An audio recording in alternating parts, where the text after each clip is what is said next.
자, 하나님이 하시는 일 시리즈 10번째 시간입니다. 오늘 10번째 시간에는 하나님의 하시는 일 중에 듣고 계시고 보고 계시는 하나님, 거기다가 듣고 보고 끝나는 게 아니라 우리의 현장에 내려와 주시는 하나님을 살펴보도록 하겠습니다. 하나님에 대한 기본적인 인식 중에 하나가 초월적 하나님이에요. 철학자들도 이 초월적 신에 대한 생각들을 많이 했습니다. 신이 분명히 존재하긴 하는데 우리하고는 관계가 없는 거예요. 멀리 계신 거예요. 그래서 우리의 힘들고 어려운 일들은 별로 느끼지도 않는 신, 이런 생각. 하나님에 대해서도 그렇게 생각할 수 있어요. 그냥 하늘에 계신 우리 아버지, 그렇게 끝나버리면 하늘에 계신 분이에요. 내가 하늘에 가야 만나요. 내가 죽어서 하늘에 가야 볼 수 있는 하나님일 경우 초월적인 하나님이에요. 그런데 성경은 초월적인 하나님으로 끝나지 않고 내려오시는 하나님, 세상의 모든 것을 보고 듣고 알고 고통받는 곳에 내려오시는 하나님, 그게 바로 내재적 하나님이에요. 우리의 삶 현장에 와주시는 하나님. 이 내재적 하나님, 그 가장 드라마틱한 역사가 하나님이신 그분이 이 땅에 사람으로 오신 사건입니다. 예수 그리스도의 탄생. 그래서 하나님이 우리와 함께 계시다, 임마누엘이라는 아주 중요한 메시지를 우리에게 던져주고 계십니다. 오셔서 사람으로 존재하시며 배고플 때도 있고 목마를 때도 있고 졸리기도 하고 피곤하기도 하셨지만 즐겁게 제자들과 교제도 하시고, 그리고 웃기도 하시고, 그리고 배고픈 사람 먹이기도 하고 병든 사람 고쳐주시고 죽은 자도 살리고, 그러시다가 우리의 가장 큰 문제, 영원한 죄의 문제를 해결하기 위해서 십자가에서 대신 죽으시고, 그리고 초월적인 하나님이시기에 부활하시고, 그리고 승천하시고, 그리고 그걸로 끝난 게 아니라 성령을 보내셔서 우리 안에 주님이 늘 계심을 느끼며 감사하며 용기 있게 살아가게 하시는 하나님, 바로 내재적 하나님이에요. 초월자이신 그분은 우리의 삶 속에 깊숙이 들어와 계십니다. 우리의 형편, 우리의 인간으로서의 겪는 모든 것들 주님이 다 겪으셨다, 히브리서는 우리에게 그렇게 말씀하고 계시는 것입니다. 오늘 우리가 읽은 본문 말씀은 이스라엘 백성들이 애굽의 고통 속에 있을 때 출애굽을 위한 하나님의 역사를 준비하시면서 모세를 부르시는 거예요. 이스라엘 백성들이 조상 야곱, 이름이 이스라엘로 바뀌죠. 야곱의 후손들이 애굽으로 내려가서 살게 됩니다. 야곱의 11번째 아들 요셉이 애굽에서 총리로 살고 있었기 때문에 이민을 갔습니다. 그리고 굉장히 대접받으면서 살다가 왕조가 바뀌고 요셉이라는 사람을 기억도 못하는 사람들에 의해서 애굽이 움직여질 때 히브리 사람이 굉장히 많이 늘어난 거예요. 이스라엘 사람들의 숫자가 늘어나니까 전략적으로 굉장히 고민을 하기 시작했어요. 이들이 힘이 세지면 우리나라가 위험할 수 있다. 외국인 비율이 커지면서 이집트가 위험할 수 있다고 생각해서, 그래서 출애굽기 1장에 보면 산하 제한 정책을 펴니다. 그걸로 안 되자 남자아이가 태어나면 죽이기는 아주 위험한 일까지 해냅니다. 그 속에서 살아남은 사람이 모세였습니다. 그리고 강제 노역을 시켜서 노동력도 착취하고 번성도 막아보려고 했지만 끊임없이 번성하자 이집트가 고민에 빠지고, 그래서 이스라엘 사람들은 더 많은 고통을 겪어야만 했습니다. 그래서 출애굽기 2장에 보면 이스라엘 백성들이 고된 노동 때문에 하나님께 부르짖었다, 그리고 하나님께 그 소리가 전달됐다, 그렇게 되고 있어요. 그러니까 사실 여러분, 세상에서 누군가가 막 비명 지르게 만드는 것은 하나님이 기뻐하지 않습니다. 하나님이 듣는다는 거예요. 그래서 하나님이 그렇다면 이스라엘을 건져내자, 그래서 모세를 부르시고 모세에게 하신 말씀이 오늘 3장 7절과 8절입니다. 애굽에 있는 내 백성의 고통을 분명히 보고 그렇게 말해요. 그런데 여기 특별히 내 백성, 즉 하나님의 백성이에요. 출애굽기에 보면 백성을 구별을 해요. 하나님의 백성, 내 백성. 그리고 모세가 이집트 왕에게 말합니다. 당신의 백성, 너희 백성. 하나님의 백성과 바로 왕의 백성을 이렇게 구분하세요. 근데 하나님이 뭘 들으시냐? 나의 백성의 고통을 분명히 보고 그들이 부르짖음을 듣고 근심을 알고 그 다음엔 내려가요. 여러분, 보고 듣고 알지만 아유 이걸 어떡하지? 발만 동동 구를 수밖에 없는 우리들의 문제가 있어요. 그런데 이걸 뛰어넘는 거예요. 하나님은 내려오셔서 애굽인의 손에서 건져내시고 그 땅에서 인도하여 하나님께서 예비한 가장 아름다운 땅으로 들어가게 할 것이다. 이게 7절과 8절이에요. 여기 보면 하나님이 매우 감각적으로 그 백성에게 관심을 갖는 거예요. 듣고 보고 알고 그리고 내려가서 건져내고 데려간다. 하나님이 그 백성들에게 아주 세밀하게 관심 갖고 책임지는 모습을 보여주고 있습니다. 그러니까 여러분, 하나님은 지금부터 3,500년 전에 단순하게 이스라엘 백성을 애굽에서 건져내신 것으로 끝나는 게 아니라 지금도 하나님은 우리에게 관심 갖고 계세요. 우리가 누구냐? 하나님의 친백성. 디도서 2장 14절엔 그렇게 되어 있고요. 성경 전체를 통해서 예수님이 우리를 위해서 십자가에 죽으신, 서두에서 말씀드린 그 놀라운 대가를 치르고 우리를 하나님의 자녀로 삼으셨기 때문에 우리에게 관심 갖고 계세요. 그래서 구약이든 신약이든 계속해서 하나님은 그 백성들에게 관심 갖고 계심을 강조합니다. 이사야 59장에 보면 이사야 선지자는 이스라엘의 멸망 그리고 회복까지 예언한 선지자예요. 죄로 인해서 이스라엘이 바벨론 포로로 잡혀갈 것이고 그러나 다시 회복시킬 것이다.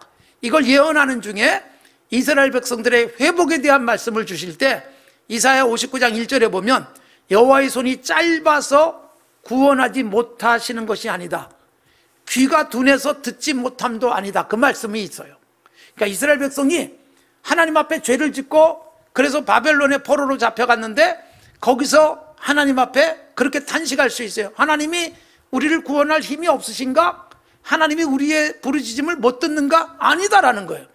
손이 짧은 게 아니라 귀가 둔한 게 아니라 아직까지 너희 때가 안 됐어. 조금 더 고생해. 그래야 너희들에게서 죄가 쏙 빠져나가고 깨끗해진 다음에 내가 너희를 데려갈 거야. 그런 메시지를 이사야 선지자에게 주시는 거예요.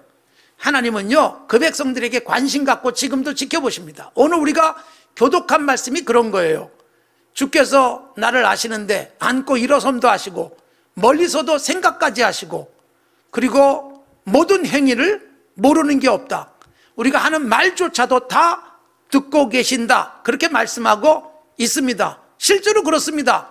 우리가 어떤 말을 하든 하나님이 들으세요. 민수기 11장에 보면 이스라엘 백성이 출애굽 이후에 광야 생활 중에 얼마나 하나님에게 자주 원망을 하는지.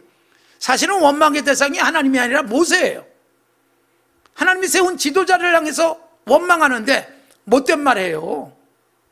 하나님이 건져주신해 주신 것에 대해서 감사가 아니라 왜 여기까지 끌고 와서 우리를 고생시키냐? 왜 먹을 게 이거밖에 없냐? 이러고 불평하는데 그걸 하나님이 다 들으셨다. 그래서 민수기 11장에 들으신 하나님이 이스라엘 백성을 광야에서 또 훈련시켜요. 원망할 때마다 그들은 그 원망하는 소리를 모세에게 한 것 같지만 하나님이 들으신다. 우리들의 신앙생활 속에서 우리가 어떤 말을 하고 그러다 보니까 어느새 언어 습관이 하나님이 기쁘게 들으실 수 없는 말을 하는 습관이 자리 잡을 수 있어요. 조심하셔야 돼요. 다 듣고 계시는 거예요. 그리고 정말 하나님이 기뻐하는 게 있죠. 우리의 소리 중에 기도 소리, 찬송 소리, 예배하는 모습, 하나님이 기쁘게 들으시고 하나님이 즐겁게 보십니다. 예배를 가장 좋아하시는 하나님이에요. 그래서 우리가 예배할 때 좋아하시는 이유는 뭐냐면 예배하면 내가 하나님 앞에서 가장 행복한 상태가 되기 때문에, 그리고 예배하면서 하나님을 향해서 기도하면 그 기도는 하나님이 들으시고, 찬송하면 찬송 속에 하나님이 오신다, 그렇게 되어 있어요. 그래서 우리의 신앙의 행위, 예배 행위, 그래서 예배를 이런 순서로 짜가지고 함께 예배하는 것은요, 하나님이 너무너무 좋아하시고, 그리고 무엇보다도 주님은 우리가 모여 있으면 거기 와주시기를 기뻐하시는 분이에요. 우리 예배할 때 여기 내려와 주세요. 그리고 찬송도 듣고 기도도 듣고, 그리고 우리의 예배 행위를 보시고, 그리고 더 나아가 세상 속에 나가서 예배한 자답게 하나님이 기뻐하신 좋은 일하며 살면 그것들 보시고 어떻게 이들에게 더 좋은 것 줄까, 하나님이 계획하시는 분이다, 성경이 말씀하고 있는 부분이에요. 그래서 우리의 기도 좋을 때든 아니면 힘들 때든 하나님이 반드시 들으십니다. 특히 여러분, 구약에서는 성전이 강조됐어요. 예수님은 이 땅에 성전으로 오셨어요. 그리고 성경이, 신약 성경이 말하는 진정한 성전은 우리가 하나님을 향해서 예배하면 거기가 성전이에요. 예배당이 아니더라도 온라인으로 예배하시는 그곳도 예배하면 성전이 될 줄로 믿습니다. 여러분, 구약의 성전을 아름답게 건축한 다윗 왕의 아들 솔로몬이 있어요. 다윗 왕이 성전 건축 준비 다 했고 솔로몬이 성전을 잘 졌어요. 솔로몬이 성전을 짓고 열왕기상 8장에서 하나님께 성전을 드리는 봉헌의 예식을 행하면서 기도합니다. 그때 이런 기도를 합니다. 하나님이 이 성전에서 기도하면 들어주시옵소서. 거기다가 혹시 이 백성이 적국에 사로잡혀가 가지고 고통을 겪으면서 성전 방향을 향해서 기도하면 하나님이 들어주시옵소서. 그러니까 여러분, 성전도 굉장히 중요해요. 성전의 의미가 뭐예요? 하나님이 거기 계신다, 하나님이 이름을 두신 곳, 하나님이 눈을 거기다 두고 계신다라는 의미예요. 그래서 성전이라는 공간 자체가 매우 구약에선 중요했는데 신약이 오면서 성전은 공간 개념보다는 그리스도인의 예배 현장, 그리스도인이 그리스도인답게 살아가는 삶 자체가 성전, 성령이 내 안에 계시면 내 몸도 성전, 이런 개념으로 발전을 해요. 그런데 구약에서 성전이라는 그 공간, 장소는 굉장히 중요했고 솔로몬은 그래서 이곳을 향해서 기도하며 먼 나라에 가서도 기도하면 들어주세요. 그런데 실제로 먼 나라에 가서 그 기도를 한 사람이, 대표적인 인물이 다니엘서에 나오는 다니엘이에요. 바벨론 포로로 잡혀갔어요. 거기서 편안하게 살았어요. 다니엘은 바벨론의 고위 공직자가 되고 바벨론이 망한다면 파사의 고위직에 올라가요. 그런데도 꾸준히 기도합니다. 그 기도는 뭐냐? 무너진 예루살렘 성전의 회복을 향한 간절한 기도, 하루에 3번씩 기도한 것으로 되어 있어요. 그런데 특징적인 게 다니엘서 6장 10절에 보면 예루살렘 방향으로 향한 창을 열어놓고 기도하는 거예요. 창을 열든 안 열든 뭐 그게 중요하지 않을 텐데도 그쪽으로 열어놓고 간절하게 예루살렘의 회복, 성전의 회복을 위해서 기도해요. 그 기도를 들으시고 다니엘에게 답을 주신단 말이에요. 70년 만에 돌아갈 것이다. 그래서 희망을 주세요. 정말 하나님은 성전을 향한 기도를 들으시는데, 성전을 향한 기도란 하나님만 바라보는 기도를 의미합니다. 구약에 아주 중요한 왕 중에 다윗 왕이 있지만 다윗 왕에 버금가는 왕이 있어요. 바로 히스기야입니다. 히스기야가 기도하면 하나님이 들어주세요. 아수르 군대가 쳐들어왔을 때 대항할 힘이 없자 성전에 올라가요. 아수르가 보낸 협박 편지를 들고 올라가서 하나님 보세요. 그리고 저들이 하나님의 백성을 조롱하는 소리도 들어주세요. 그리고 기도하는데 그날 밤에 하나님의 군대가 아수르의 18만 5천 명을 시체로 만들어요. 그리고 히스기야는 승리의 기쁨을 누리고, 그런데 어느 날 병이 들어서 죽게 됐어요. 이사야 선지자가 당신이 이제 하나님께로 갈 준비하라고 통보하고 가자 히스기야는 벽에다가 얼굴을 대고 기도해요. 무슨 뜻이냐? 아무것도 보지 않고 생각하지 않겠다. 오직 하나님만 바라봅니다. 하나님 나를 불쌍히 여겨주세요. 그러고 기도하는데 이사야 선지자가 응답을 해줘요. 이사야 38장 5절에 보면 하나님이 이렇게 말씀하셨다. 너의 기도를 들었고 너의 눈물을 보았다. 15년 더 살 것이다. 그러니까 여러분, 히스기야의 기도를 듣고 눈물을 보신 하나님, 그리고 내려오셔서 치료해 주시는 하나님, 하나님이 그 백성, 특히 여러분 관심이 많이 가는 사람이 있어요. 성경에 보면 이제 하나님이 듣지 않겠다 그런 사람들도 있어요. 신명기 1장에 모세가 40년 동안에 광야 생활을 회상하면서 이스라엘 백성들에게 그렇게 말해요. 하도 하나님 거역하고 믿지 않으니까 너희가 통곡을 해도 하나님이 듣지 않을 것이다. 이런 아픔이 있었어요. 그 광야 생활이 길어진 거예요. 이스라엘의 첫 번째 왕인 사울왕, 왕이 됐을 때는 정말 하나님 앞에서 신실하게 살아서 하나님이 그를 왕으로 세우셨는데 그가 여러분 하나님을 등져요. 자기 왕권만 지키겠다고 하고 탐욕만 가지고 살다 보니까 하나님이 안 들어요. 아예 기도가 안 돼요. 막혀버려요. 막혀버려. 그래서 사무엘상 28장에 보면 31장에서 사울이 죽거든요. 28장에 블레셋 전쟁 너무 두려웠어요. 그 기도하는데 하나님이 전혀 반응이 없는 기도, 아주 가슴이 콱 막히는 기도, 하나님이 듣지도 않는다. 누굴 통해서도 답을 주시지 않는다. 그러니까 여러분 완전히 불통의 기도가 되어지는 거예요. 왜 그럴까요? 하나님을 등져버리고 욕심 속에 사니까. 생각해 보세요. 여러분 사람과 사람 사이에도 전화도 자주 하고 자주 얼굴 보고 만나서 밥도 먹고 이런저런 소식들 서로 나누고 그러다가 문제가 생길 때 연락하면요 쫓아오고 도와주기도 하고 같이 울어도 주고 같이 기뻐도 해주는 거예요. 한 10년쯤 연락도 안 하다가 청첩장 보내고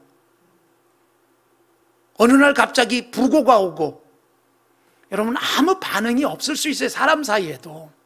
그러니까 하나님과 우리 사이에 건강한 관계만 이어가면 하나님께서는요 언제든지 반응하세요. 하나님이 듣지 않는다는 말은 들어도 봐도 하나님이 어떤 도움도 주지 않는다는 의미예요. 가장 불행하지 않아요? 그런데 하나님과 좋은 관계가 유지되면 하나님께서 우리의 소리에 아주 예민하게 반응하는 거예요. 하나님에게 내가 중요하고 하나님께서 나를 사랑하시는 사람이면 훨씬 더 관심 갖고 들어주시고 위기의 순간엔 쫓아와 주세요. 그래서 여러분 사도행전 21장에 보면 바울 사도가 예루살렘에서 로마로 가기 위한 계획을 세우고 있을 때 굉장히 유대인들에게 위협을 당했어요. 유대인들에게 위협을 당해서 위험해졌을 때 하나님이 찾아와 주세요. 근데 찾아오시는 방법이 뭐냐면 로마 군대가 쫓아와 줘요. 하나님 로마 군대를 동원해요. 천부장이 쫓아와서 바울을 부대 안으로 데리고 들어가서 보호하시는. 그러니까 여러분 하나님이 관심 갖고 세상의 어떤 방법을 통해서든 조치하시는 거예요. 그게 내려오시는 하나님이에요. 이런 하나님의 은혜가 우리에게도 있기를 바랍니다. 그러니까 우리가 여러분 하나님이 관심 가질 만한 건강한 삶을 사셔야 돼요. 우리를 이렇게 듣고 보고 계시는 하나님이 우리에게 요구하는 게 뭘까요? 우리도 잘 들어주고 봐주자. 하나님이 모세에게 가라고 하셨어요. 보고 듣고 내려오셔서 모세 네가 가. 여러분 이 시대의 모세가 우리예요. 세상에 들리는 소리, 아픔의 현장, 하나님이 우리 보고 감당하길 원하는, 그래서 우리가 잘 들으라는 거예요. 여러분 우린 가만 앉아 있어도 얼마나 많은 것을 보고 들을 수 있는 세상에 살고 있습니까? 텔레비전에서 다큐로 이런저런 소식으로 정말 가슴 찡한 것들을 보게도 하고 저건 좀 도와야 되겠다라는 게 얼마나 많이 쏟아집니까? 그런데 우리는 어떻게 반응하고 있습니까? 잠언 21장 13절에 보면 귀를 막고 가난한 자가 부르짖는 소리를 듣지 않으면 네가 부르짖을 때도 들을 자가 없다. 하나님이 그런 말씀을 주세요. 그러니까 우리가 하나님이 우리를 보고 듣고 계시는 것처럼 이제는 우리가 보고 듣고 우리가 가주는 것, 이게 하나님이 내려가 주시는 모습을 대신하는 것입니다. 그래서 우리에게 그걸 요구하는 거예요. 가장 깝깝한 일이 뭐냐? 듣고도 깨닫지 못하고 보고도 감각이 없는 상태. 이사야 선지자가 그걸 한탄했고 예수님도 이 땅에 계시는 동안에 답답하게 여기신 거예요. 오늘 이 시대에 예수 믿는 사람들이요, 과연 어떻게 보고 듣고 행동하고 살아가는가? 그러면 하나님은 우리에게 보고 듣고 내려와 주시고 우리를 책임지세요. 우리는 다른 세상을 책임져야 되는 거예요. 오래전에 IT에 지진 나고 IT 어린아이들 먹을 게 없어서 진흙 쿠키를 만들어서 먹는다는 걸 제가 사진으로 보여드린 적이 있어요. 그리고 IT에 관심 갖고 그러다가 지금은 우리가 IT에 클리닉을 세우고 IT 치료하기 위해서 애쓰고 하루에 두 끼 먹기도 어려운 아이들에게 밥도 주고 그 일을 하고 있어요. 하나님이 보여주시고 들려주시고 거기에 우리가 건강하게 반응하는 거예요. 라오스의 여러분들이 물을 마실 수 있게 해드리는 것, 그게 바로 보고 듣고 반응하는 모습이죠. 카페에서 빵 만들고 쿠키 만들어서 판매하고 그래서 생긴 수익들이 요르단에 자동차로 가 있고 IT에 가 있고 라오스에 가 있고 곳곳에 그것들이 우리의 사랑으로 가는 거예요. 그게 바로 내려가는 거예요. 사랑하는 성도 여러분, 하나님은 우리에게 관심 갖고 듣고 계시고 보고 계시고 내려오시고 손잡아 주시고 인도해 가세요. 우리가 너무 답답할 땐 그래서 기도하면 돼요. 하나님께 부르짖으면 돼요. 우리 손잡고 이 위기를 탈출하게 하시는 하나님인데 우리가 할 일은 뭐냐? 하나님이 나를 보고 언제든지 내려오셔서 손잡아 줄 수 있도록 하는 삶이, 내가 잘 듣고 내가 잘 보고 나도 누군가에게 내려가 주는 삶, 교회가 그런 삶. 그래서 우리 교회가 그런 일을 끊임없이 하면서 하나님이 우리 교회에 관심 갖고 우리 성도들에게, 그래, 내가 너희를 위해서 죽은 그 가치가 나타난다, 주님이 기뻐할 수 있는 그런 삶을 살아갈 때 하나님은 끊임없이 우리에게 내려와 주시는 겁니다. 듣고 보고 우리도 내려갑시다. 주님이 우리에게 그렇게 해주신 것처럼 하나님 아버지 감사합니다. 건강한 그리스도인으로 살아가게 하옵소서. 나를 위해서 이 땅에 내려오셔서 십자가에서 죽으시고 그리고 우리에게 영원한 생명을 주실 뿐만 아니라 이제는 우리가 모세를 보냈듯 이 세상에 보내심 받아서 우리도 세상에 누군가의 신음소리 듣고 누군가의 눈물을 보고 우리가 내려가서 손잡아주고 치유하기를 원하시는 하나님 아버지 앞에 오늘도 건강한 다짐이 있길 원합니다. 하나님이 하시는 일들 우리가 대신하게 하옵소서. 하나님이 원하시는 일들 우리의 손이 움직이고 우리의 발걸음이 움직이며 이 땅에 주님이 우리에게 더 많이 관심 가질 수 있는 그런 삶을 살아서 내 덕에 많은 사람이 웃고 즐거워하고 그런 나를 하나님이 기쁘게 보시고 들으시고 우리에게 더 놀라운 적과 꿀이 흐르는 땅으로 인도해 가시는 복도 누리게 하옵소서. 예수님의 이름으로 기도드리옵나이다. 아멘.